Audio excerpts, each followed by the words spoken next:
السلام علیکم ورحمۃ اللہ وبرکاتہ۔ الحمد للہ وکفا وسلام علی عبادہ الذین اصطفیٰ، اما بعد فاعوذ باللہ من الشیطان الرجیم، بسم اللہ الرحمن الرحیم۔ قال اللہ تبارک و تعالی فی القرآن المجید والفرقان الحمید: وما هذه الحیاة الدنیا الا لعب ولہو، صدق اللہ العلی العظیم۔ دنیا کی حقیقت: دنیا دار العمل ہے تو آخرت دار الجزا ہے۔ دنیا دار الفنا ہے تو آخرت دار البقا ہے۔ دنیا دار الغرور ہے تو آخرت دار السرور ہے۔ ہم خوشی کے عالم میں ہوں، ہم غمی کے عالم میں ہوں، ہمیں احساس ہو یا نہ ہو، ہم مشغول ہو یا فارغ ہو، ہم صحت مند ہو یا بیمار ہو، ہر حال میں ہمارا سفر جاری ہے۔ ہر دن ہمیں منزل سے قریب تر کر رہا ہے۔ اس کے ساتھ ساتھ یہ دنیا امتحان کا بھی ہے۔ اللہ تبارک تعالیٰ نے اس دنیا میں بہت سے امتحانات رکھے ہیں، بہت سارے آزمائشیں ہیں۔ کسی کو اللہ تبارک تعالیٰ نے بہت سارا کھلا رزق دے کر آزما رہا ہے، تو کسی کو غریبی دے کر آزما رہا ہے، کسی کو صحت و تندرستی دے کر آزما رہا ہے، تو کسی کو بیماری دے کر آزما رہا ہے۔ لیکن عقل مند ہیں وہ لوگ، خوش نصیب ہیں وہ لوگ جو اللہ تبارک تعالیٰ کی رحمتوں کو، حکموں کو مد نظر رکھتے ہوئے اپنی زندگی گزار رہے ہیں۔ آپ علیہ السلام کی زندگی پر عمل کر رہے ہیں۔ لیکن اللہ تبارک تعالیٰ نے اس دنیا میں بہت سارے جال بچھا دیے ہیں، بہت سارے پھندے ہیں کہ انسان اس میں الجھ کر ہی رہ جاتا ہے۔ کہنے کو تو بہت زیادہ عقل مند ہے، اعلیٰ تعلیم یافتہ ہیں، لیکن نماز کی فرصت نہیں ہے۔ کہنے کو تو بہت زیادہ ذہین ہے، لیکن اللہ کے گھر کا دروازہ یاد نہیں ہے۔ ایسے میں اصل میں وہ لوگ ہیں جو کہ اللہ تبارک تعالیٰ خود قرآن مجید میں فرماتا ہے: ذَلِكَ قَوْمُ الَّذِينَ لَا يَعْقِلُونَ۔ یہ لوگ تو وہ قوم ہے جن کو عقل ہی نہیں ہے۔ اصل میں ان کو سمجھ ہی نہیں ہے کہ ہم دنیا میں کیوں آئے ہیں۔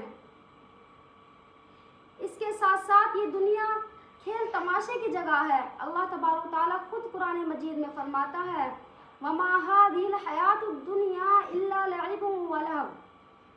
یہ دنیا کھیل تماشے کی جگہ ہے، اس کے علاوہ اور کچھ نہیں ہے۔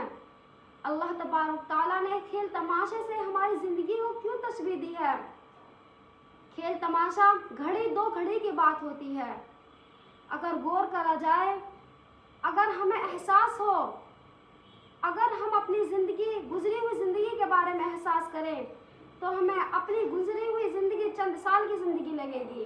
ہمیں اپنی گزری ہوئی زندگی ایک خواب کی طرح نظر آئے گی۔ اللہ تبارک تعالیٰ نے اسی وجہ سے وَمَا هَذِهِ الْحَيَاةُ الدُّنْيَا إِلَّا لَعِبٌ وَلَهْوٌ، اس دنیا کی زندگی کو کھیل تماشے سے تشبیہ دی ہے۔ جب انسان اس دنیا سے جانے لگتا ہے، جب اس کا آخری وقت ہوتا ہے، اگر کوئی انسان اس سے پوچھے کہ آپ بتائیے کہ کیسا محسوس ہو رہا ہے، تو وہ سوچتا ہے کہ بس میں دنیا میں زیادہ دن نہیں رہا، یا تو میں صبح کا تھوڑا وقت یا پھر شام کا تھوڑا وقت۔ جہنمیوں سے جب پوچھا جائے گا کہ تم دنیا میں کتنی دیر رہ کر آئے ہو، تو وہ کہیں گے بس تھوڑا سا وقت رہ کر آئے ہیں۔ سیدنا نوح علیہ السلام کی زندگی اللہ تبارک تعالیٰ نے کم و بیش 1000 سال کی دی تھی۔ جب ان سے پوچھا گیا کہ آپ نے اس دنیا میں کتنا وقت پایا، آپ کو کیسا محسوس ہوا، تو انہوں نے کہا کہ اے اللہ، مجھے ایسا لگتا ہے کہ ایک گھر کے 2 دروازے ہیں، ایک سے میں داخل ہوا اور دوسرے سے میں نکل گیا، اتنا تھوڑا وقت۔ تو ہمیں کیا کرنا ہے؟ اگر ہمیں اللہ تبارک تعالیٰ کے حکموں پر اپنی زندگی کو گزارنا ہے، تو ہمیں اپنے نفس کی خواہشات کو مارنا ہوگا۔ جب ہم اپنے نفس کی تمناؤں کو، خواہشات کو ماریں گے، تو ہمارا دل دنیا کی زندگی سے ٹھنڈا ہو جائے گا اور ہمارا تعلق اللہ رب العزت سے بہت زیادہ مضبوط ہو جائے گا۔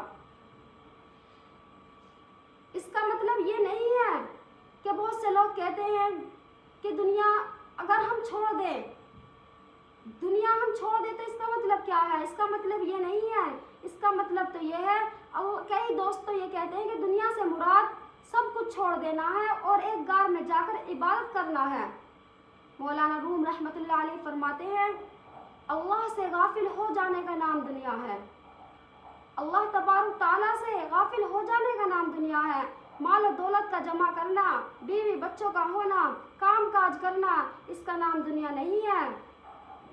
بلکہ بہت سے لوگ اس دنیا میں ایسے بھی آئے ہیں، بہت سے انبیاء کرام ایسے گزرے ہیں جن کو اللہ رب العزت نے دین کی شاہی عطا فرمائی، دنیا کی بھی شاہی عطا فرمائی، دنیا کے بھی بادشاہ وہ رہے اور آخرت کے بھی بادشاہ وہ رہے۔ کہنے کو تو بہت زیادہ عقل مند ہے، لیکن لوگوں کے پاس نماز تک کی فرصت نہیں ہوتی ہے، اپنی زندگیوں کو کھیل تماشے کی طرح گزار رہے ہیں۔ اگر تھوڑا سا وقت آج ہم غور کریں، اپنی زندگیوں پر ہم سوچیں کہ ہماری زندگی کیسے گزرتی جا رہی ہے، ایک ایک دن ہمارا یوں ہی گزرتا جا رہا ہے، لیکن ہمیں اس بات کا احساس نہیں ہے۔